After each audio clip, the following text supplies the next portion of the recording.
So you watched my last video about your first Commander deck, and now you're ready to play this weekend with your friends. Until now, you've only been a passive observer or watched gameplay online like the Command Zone. What should you expect in your first Commander game, and how should you act? These are all great questions that I can help you figure out right now. First, what should you expect? Commander is a social game, meaning that you are actually playing two games at once. Game A is the cards you play and the interactions between them that may or may not result in you winning the game. And Game B is the social aspect or politics of the game where deals can be made and alliances forged. This is what makes Commander special and is one of the hardest aspects of the game for new players to navigate. Don't worry, we'll go over the social contract and gameplay in another video in depth, but today here is my advice. Take it slow and feel out the group. Are they playing politically? Is it a more competitive game where infinite combos are in play? You should have a good idea about how the group feels about politics after the first game, and when going into the second game, when you see the opportunity that benefits you, use this phrase. If I do this, will you do this? Look for win-win scenarios with your opponents to help keep the other players in check. This can also look like, if I destroy that Thorn of Amethyst, will you destroy that Smothering Tithe? We effectively just got rid of two threats only using one of our cards. This is the power of politics and what makes the social aspect of the game so fun. Now, what else should you expect? Well, if you're coming into a group as a new player with a bunch of veterans, it would be a great idea to know the steps and phases of the game and timing restrictions on card types. For example, knowing the correct order the start of your turn takes, untap, upkeep, draw, or knowing that permanents can only be played during your main phases unless stated otherwise. While most players will welcome in newbies and help them with the more difficult interactions, they should not be expected to teach you the basics of the game. With so many online resources and reading materials, you should be able to learn the basics of the game in under 30 minutes. If you do this, I promise you'll have a more enjoyable first session, and so will the other players, meaning you'll get invited back for more games, and that's what we want. Lastly, you should expect that you will not win.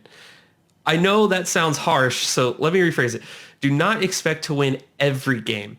In most games of Commander, there are 4 players present, and if all things are equal, if you play 4 games, odds are you will win one of those games. But Commander decks are never equal. Not everyone plays optimally, and sometimes you just don't draw any lands. And this leads us into the next question. How should you act? First of all, let's just get out of the way that nobody likes to lose, but that doesn't mean you can't enjoy the game anyway. This is the hardest lesson a lot of new players have to learn. Do not be a sore loser. I was a sore loser a couple times when I started playing, and it made the whole group uncomfortable. It was awkward. I felt terrible about it, and I apologized during the next session. Why did I let myself get this way? Well, the deck I was playing was massively underpowered compared to the decks my friends were playing, meaning I lost a lot. Second, I didn't have any idea how to properly build a deck and would often start top decking a few turns in, and on top of that, I thought I should be winning every game. I didn't have any advice on what decks to buy, how to build the deck, or how to temper my expectations, but let my failures lead you on the right path. First, watch my last video about your first Commander deck if you haven't already, and buy a pre-con you'll enjoy. Second, make sure you understand the power level of the deck you're bringing to the table.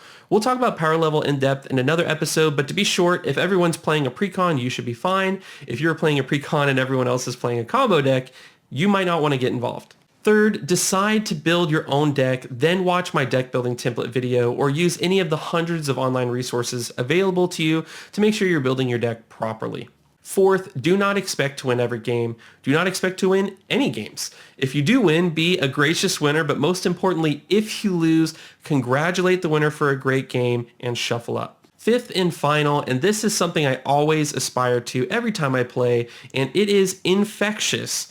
Be a cheerleader at the table. When someone's deck is popping off, get excited for them. They probably spent hours putting that deck together, probably with those interactions in mind, and create the environment you want to have. You'll notice that your friends will enjoy playing their decks a lot more, playing with you a lot more, and when it's your turn for your deck to pop off, they'll be right there to cheer you on. This mindset will help keep you from getting salty and becoming a sore loser.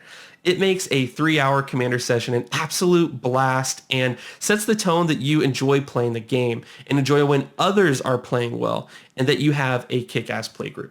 That's it, everybody. We talked about what you should expect at the game table and how you should act to promote a healthy session. Know the basics of the game, Don't be a sore loser and be a cheerleader at the table. In our next video, we'll talk about your deck's power level and what that even means. Until next time, this is the Commander signing off.